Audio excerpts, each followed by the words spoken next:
This is Britt Caswell with another example video. In this video, I'm covering example 5 from section 2-4 in the SavvasRealize Algebra 2 textbook. This example covers factoring a sum of squares. Now, I would like you guys to recall the formula that we learned for factoring a difference of squares. Okay, remember difference meaning subtraction.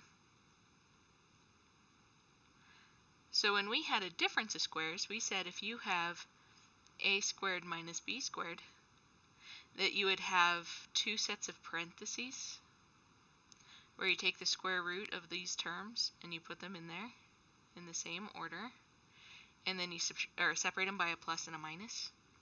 That was for a difference of squares. For a sum of squares, it's going to follow that same pattern. So if it's addition instead of subtraction. But what ends up happening is that after the second term,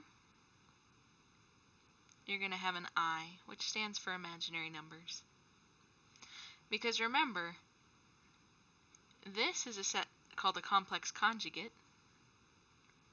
Okay, I'm going to write that out to remind us of that vocabulary word.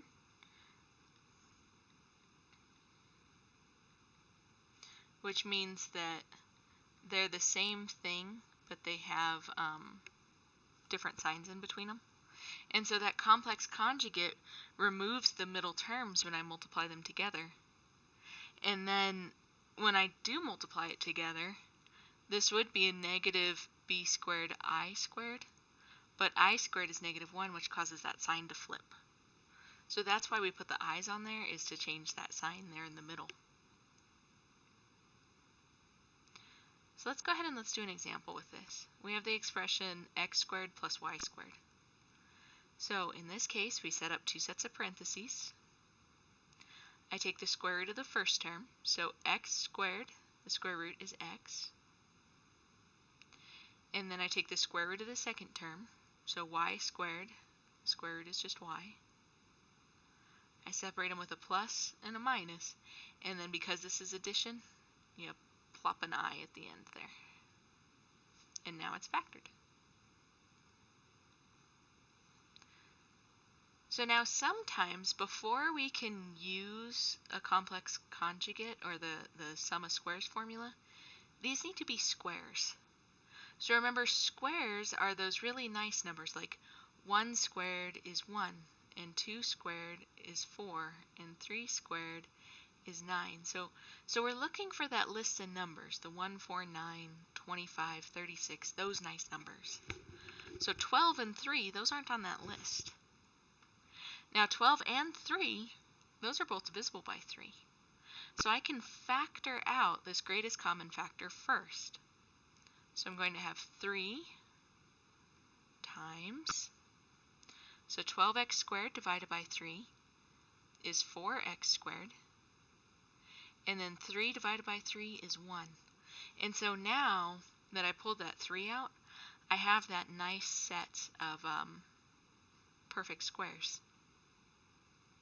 So this black set of parentheses, I'll be breaking into two new sets of parentheses. But don't forget that 3, he still needs to be here, or else when I multiply it all back out, I don't get back to my original problem. So the square root of 4x squared is 2x, so I'm going to put 2x on each part. The square root of 1 is just 1.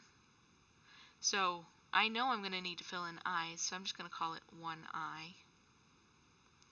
And then I'm going to put a plus, and I'm going to put a minus. And that's my factored form. Now part A here, those are perfect squares. So we can go ahead and just set up our double bubble. Because this is a sum of squares, I'm just going to go ahead and slap my i's in here.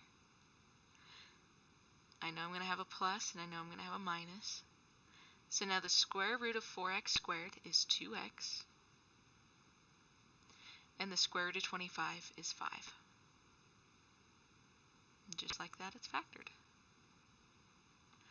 So now on this one, these aren't perfect squares. So I need to factor out my GCF first.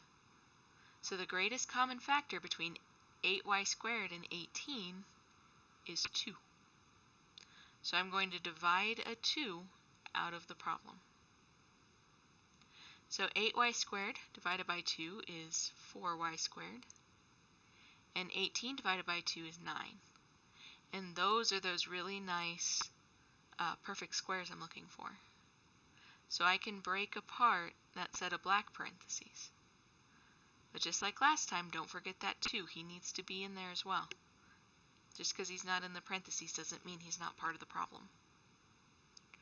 So it's a sum, so I know I'm going to have i's here at the end. I know I'll have a plus and a minus. So now the square root of 4y squared is 2y.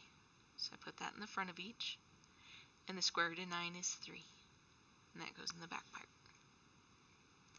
And that's how we do it. So that is how to factor a sum of squares. Until next time.